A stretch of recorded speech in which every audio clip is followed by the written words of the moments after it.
thanks for coming today. This is week 5 of stand-up comedy, believe it or not. Couple of announcements. I think I'm slightly unusual in that my skills cross over from media and performance and inform both. I was programme leader of BA ONS Media and Performance, which is actually based in the performance division. But I started my life teaching on HND media production, all the skills of camera editing, lighting, sound and grips, believe it or not. And I've enhanced, I think, because of my professional work. I'm a working actor, writer and director. I think I've been able to inform my teaching skills and my research with my professional engagements, and I bring a lot of current practice, I would stress, to my teaching and my research. And that's on media and performance, because I have made large-scale community films, which have been kind of Arts Council backed and local government backed, as well as films for television and cinema. So I think I'm slightly unusual in that I've kind of got quite an eclectic range of media and performance skills, which inform each other across directorates as well. The two areas of media and performance, I need to separate them. For instance, media skills, obviously there's been enormous technical changes in how to crew a film, for instance, and everything's got smaller and shrunk in terms of not just the technology but actually in the crewing, and therefore you know, the buzzwords of the past like transfer of skills and multi-skilling, those are still important, but they've changed their emphasis, I believe. No, most students need to know everything about filmmaking, not just a little their own little area. They need to know holistically that the editing is actually dependent on the range of shots, and that is dependent on the lighting, which is dependent on the script, which is dependent. And I think we were ahead of the game, and I like to talk that, you know, Salford was one of the first to offer HNDs and then BA programmes in recorded media. A lot of people forget that we were a pioneer in some of these areas. And I think our experience and our longevity actually teaching this material has always been an emphasis on making sure that the student understands their role in the production process. And I think we were all ahead of the game, and we re-emphasise that today. But I think it's more important that they know how all of the things interconnect and interlock. In terms of acting and performance, I think there are basic rules that don't change. They're kind of immovable. But I think in terms of the way the industry has expected actors to be much more kind of knowledgeable about, for instance, their background research for a character. And we've incorporated that into the curriculum. So we kind of do much more audition and interview practice and rehearsal, so that it's much more industry focused than just a kind of aesthetic, theoretical kind of study of acting practitioners. It's much more industry focused, which I think, you know, helps to refresh the curriculum, but also makes it much more relevant for students. You must be ready for that, because it can disrupt your flow. So you need to kind of draw attention to it, saying the hyenas are out tonight. Not a great put down, but it's something. As a teacher, I've always tried to imagine my days when I was a student.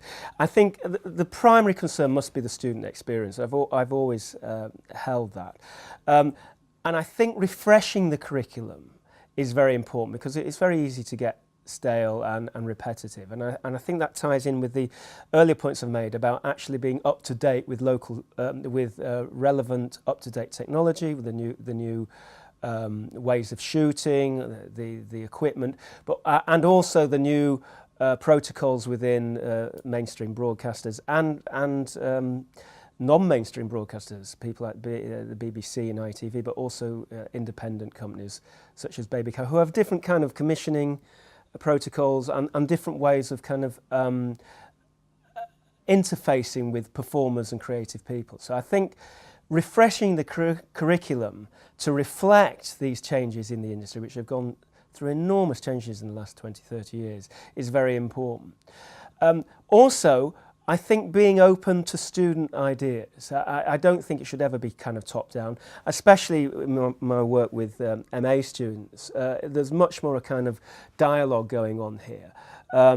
And creating forums, which I did on the MA Fiction Film and MA Docs programs, is actually having regular tutorials to find out what things they are being stimulated by and what things they need more. For instance, on the MA, there was a big undercurrent for extracurricular activity and for having placements and for having opportunities to just experience professional practice. So because the team have a lot of, and I think this is one of the strengths of Salford that doesn't often get paraded as much as it should, because a lot of the staff have many contacts. There are, many of them like myself are still practitioners in the industry, is using some of those contacts to not just have master classes, but actually for the students to go and experience, for instance, a number of my acting students have got small parts in Radio 4 drama, just small parts, but working with Eleanor Bron,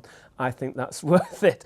And just getting a first-hand experience of what it's like to work in the industry. So I think that's, much more kind of industry-focused curriculum activity. And all the time kind of checking that this is something that the students benefit and from the feedback and the external examiners' reports. This is obviously a welcome development from dry teaching and dry chalk and talk. My research areas are also quite eclectic. I am involved in a practices research project, which is dealing with the way that visually impaired people are represented in the media. And that came as a springboard from my commissioned BBC play called Bell in the Ball, which is about, believe it or not, blind cricket. Some people don't believe such a concept exists, but there are blind cricket teams. And so one informed the other. Now, the way that is important to my students is that a number of the students are involved in shooting that script now, because I'm also dealing with the adaptation from the radio, which is a BBC production, to actually putting it into a film format and then onto a stage format. So I can involve practically a lot of the students in this practices research. Of course, scholarly activity, which we must never underestimate or forget, informs this work. And I've been very keen in terms of, for instance, the MA programmes, ensuring that, though they are very practical courses, that their work is referenced correctly, that there is a theoretical and contextual underpinning of what they are doing. And I think that comes from, my own studies and scholarly activity in research. And I think it's very important to pass that on, because a number of those students will then go on to do PhDs, and seeing them right through, some of the students come from H&D to BA to MA to PhD, that's a very rewarding journey. But of course it's about stressing the relevance of evidence-based scholarly research, and that practice can't just stand alone as practice. It needs theoretical underpinning. I think that's the importance of research to teaching. Let's have a read then. No, it's only a first draft. Posing pouches with matching luminous... That I've tried to bring to my teaching is to instill in the curriculum that theoretical underpinning, but also the opportunity to explore practical skills in a work environment or reflecting industry practice.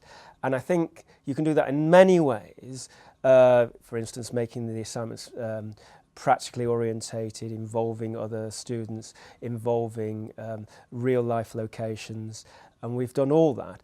Bringing in people from industry to give masterclasses, work placements, observation, work experience, all these things I think need to be increased. We've started some time ago increasing this, but I still think there's room for more opportunities. And using the team, practical experience, but also our contacts in the industry to help not just provide masterclasses, but also opportunities for greater work placement or work experience.